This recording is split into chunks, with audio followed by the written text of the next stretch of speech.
अभी हम लोग हैं अपने की छत पे और अभी थोड़ा धूप हो रहा है तो हम लोग थोड़ी देर में निकलेंगे, थोड़ा जब छाँव हो जाए तो अब हम लोग यात्रा के लिए निकलेंगे। अभी तो हम लोग फिलहाल अपनी छत के नज़ारे लेने आए हैं जो पीछे दिख रहा है। और मैं आपको एक चीज़ और दिखाना चाहती हूँ। ये हमारी टेरिस से पूरा अर्धकुंवारी का पहाड़ दिखता है। मैं थोड़ा क्लोज करके दिखाती हूँ। ये जो आपको ब्लू ब्लू सी ये लाइंस दिख रही है, यहीं से हम लोग ट्रैवल करेंगे और वो रहा यहाँ पे इधर अर्धकुंवारी। ये रहा, ये जो वाइट वाइट सा दिख रहा है ये अर्धकुंवारी है यहाँ से। और ये जो ब्लू ब्लू सा है ये हमको पूरा ट्रैवल करके जाना पड़ेगा पूरा वहाँ तक। और भवन आई थिंक इसके पीछे है। तो थोड़ी देर में हम लोग निकलते हैं यहाँ से। रेडी तो हम लोग हो गए हैं नहा धो के अपना एकदम मस्त। फिर हम लोग थोड़ी देर में ही निकलते हैं, हमारी गाड़ी आने वाली है आधे घंटे के अंदर। फिर वहाँ से हम लोग अपनी यात्रा शुरू करते हैं, आरंभ करते हैं। सबसे पहले सबसे इम्पॉर्टेंट चीज़, यात्रा पर्ची निकलवाना ना भूले। कहीं से भी निकलवा सकते हैं, ऑनलाइन या फिर यहीं के कैफ़े से। यहाँ के कैफ़े वालों के पास जम्मू टूर कराने की फैसिलिटी भी होती है, सो आप वो भी कर सकते हैं।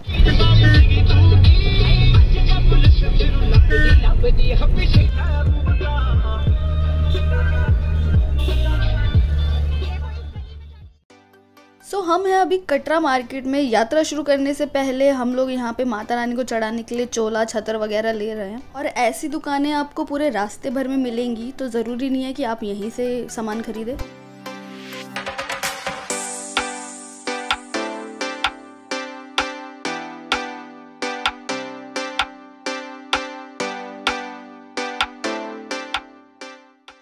और इसके बिना हम अपनी यात्रा कैसे शुरू कर सकते हैं? जब तक माता रानी का नाम अपने सर पे ना बांधो तब तक फील ही नहीं आता कि यात्रा शुरू करने जा रहे हो।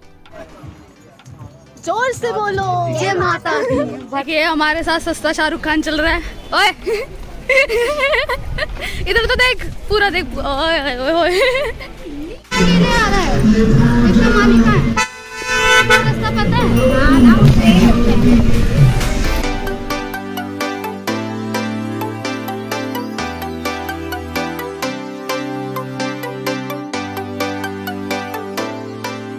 यहाँ से शुरू होती है आपकी मेन यात्रा। तो अपनी यात्रा पर्ची अपने हाथ में रखें, क्योंकि उसके बिना आपको आगे बढ़ने नहीं दिया जाएगा। तो हम लोग को जाना है वहाँ पे, पूरा जाना है। ये पूरा पहाड़ चढ़ के वाइट सा वो है ना, जो भी मंदिर है वो, वहाँ जाना है।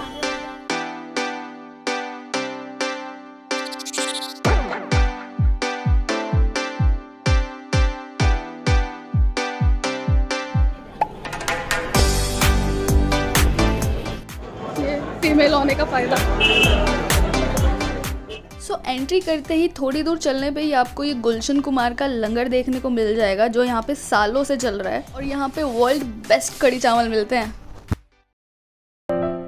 और ये है बाण गंगा, जहाँ पे माता ने तीर चला के धरती से पानी निकाला था और हनुमान जी ने अपनी प्यास बुझाई थी और माता रानी ने अपने बाल धोए थे, जिसको देख के मैं इतना डिसअपॉइंटेड हुई, क्योंकि जब मैं बचपन में आई थी यहाँ पे ये रिवर बहुत अच्छा पानी था, इसके अंदर बहुत अच्छे से बह रही थी, लेकिन अभी ये सिर्फ इतनी सी रह गई है, जिसको देख के मुझे बहुत दुख हुआ।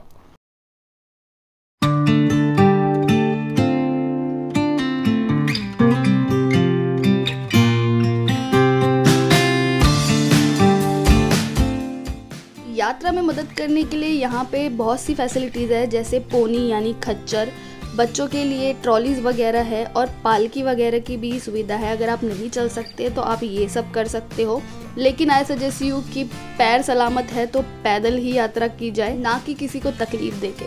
और अब यात्रा करने के लिए दो रास्ते बन गए हैं, एक नया रास्ता है और एक पुराना वाला। तो आई सजेस्ट यू कि पुराने वाले से जाओ, नहीं तो आप ये मंदिर मिस कर दोगे। ये चरण पादुका मंदिर है, यहाँ पे माता के पैरों के निशान हैं, तो अगर आप नए रास्ते से आते हो तो आप ये मिस कर दोगे।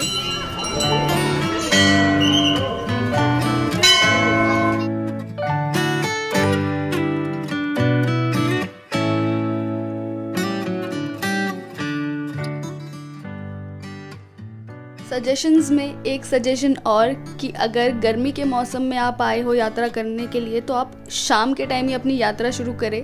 ऐसे सुंदर नज़ारे भी मिलते रहेंगे देखने को और आपकी यात्रा भी आराम से हो जाएगी।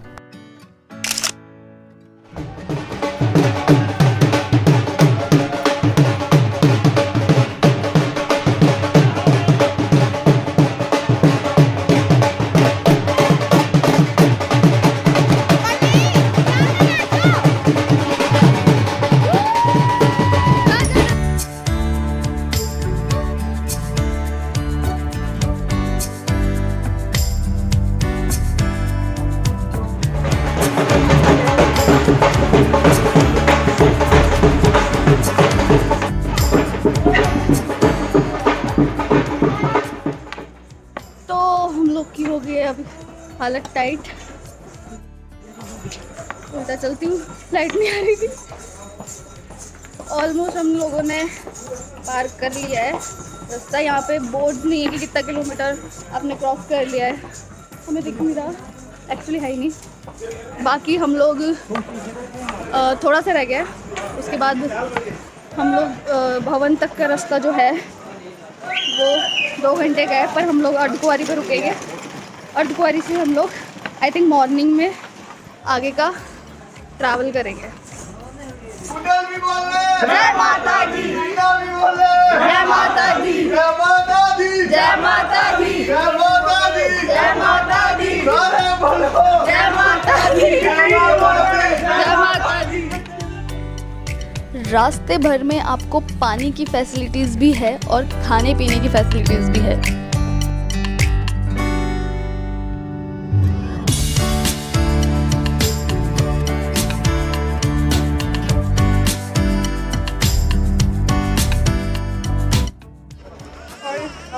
इधर STD है, अगर क्योंकि यहाँ पे सिम वगैरह बंद हो जाती है तो आप लोग यहाँ से अपने घर कॉल कर सकते हो। हम पहले आए थे तो हमने यहीं से अपने पापा को कॉल किया था मैंने।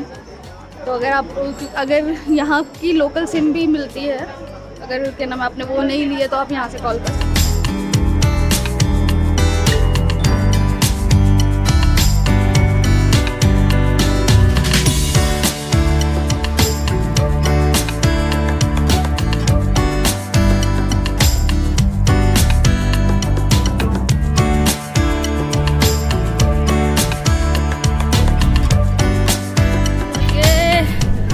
थोड़ा सा वो वहाँ पे मंदिर है, चलो चलो थोड़ा सा बाकी है, शाबाश मम्मा चलो। ओ फुल हवा में खाते हुए सो रहे हैं, ये क्यूट लग रहा है। और ये जो क्या